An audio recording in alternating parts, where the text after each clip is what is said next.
सुल्तान जो मैसूर के शेर थे वो एक अजीम शख्सियत थे जिन्होंने बरतानवी साम्राज्य कुव्वतों के तौसी पसंदाना डिजाइन को बेनकाब किया और अपने हम वतनों और मुकामी हुक्मरानों से इत्तेहाद और ईस्ट इंडिया कंपनी के खिलाफ लड़ने का मुतालबा किया।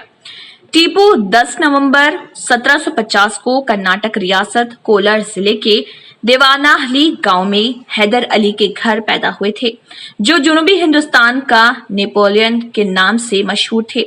उनके वालिद और फातिमा फखरुन्निसा उनकी वालिदा थी। उन्होंने मार्शल आर्ट्स की मुनासिब तरबियत हासिल की और अपने वालिद के हमरा मुतादिद जंगजू में हिस्सा लिया। टीपू अपने वालिद हैदर अली की मौत के बाद 1782 में मैसूर का हुक्मरान बने।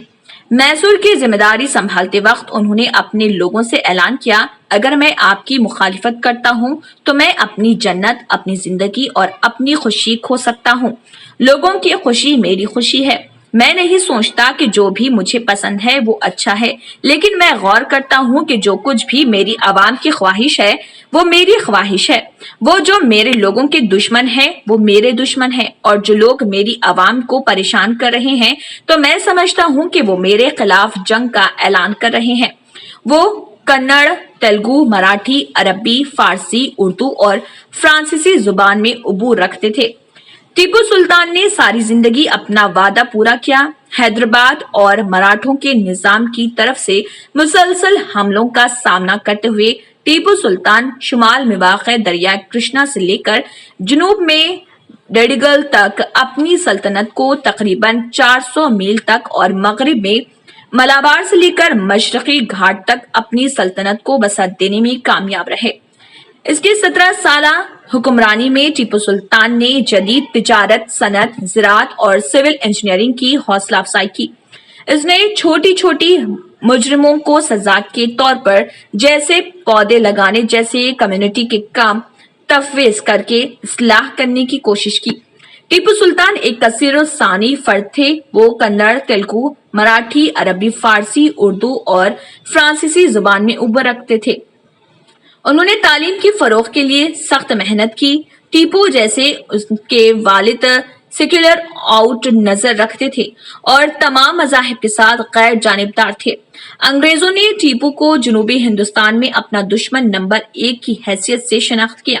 हैदराबाद और मराठों का निजाम टीपू की कामयाबी को हजम नहीं कर सका और इसके खिलाफ ईस्ट इंडिया कंपनी से हाथ मिलाया। इन सब ने मैसूर रियासत के दारुल हुकूमत श्रीरंगपट्टनम पर हमला किया, जिसकी वजह से मैसूर की तारीखी चौथी जंग हुई। टीपू सुल्तान अपने आवाम और रियासत के दिफा के लिए श्रीरंगपट्टनम के मैदान जंग में दाखिल हुए। इसके दीवान में मीर सादिक और दीगर लोगों के जरिए किए गए गद्दारी की वजह से, जिसने श्रीरंगपट्टनम के किले में दाखिल होने के लिए दुश्मन को रास्ता हमवार किया, टीपू सुल्तान को शिकस्त का सामना करना पड़ा। वो 4 मई 1799 को मैदान जंग में दुश्मन के खिलाफ लड़ते हुए शहीद हो गए। India's best NEET institute now in Hyderabad. Shaheen Group of Institutions presents the leading institution for its achievement in NEET results. Hygienic, clean and disciplined smart campus for boys and girls separately. Shaheen Academy, Hyderabad. Our students have attained 1,000 plus free government medical seats in the last 5 years. Hurry up. Admissions are now open at Charminar, Aramghar and Malakpet. Hurry up. Now. Red colour का subscribe button दिख रहा है, उसे click करें और हमारे channel को subscribe कीजिए और साथ ही साथ बेल आइकन को भी क्लिक कीजिए, जिससे आपको ताज़ा अपडेट मिलती रहे।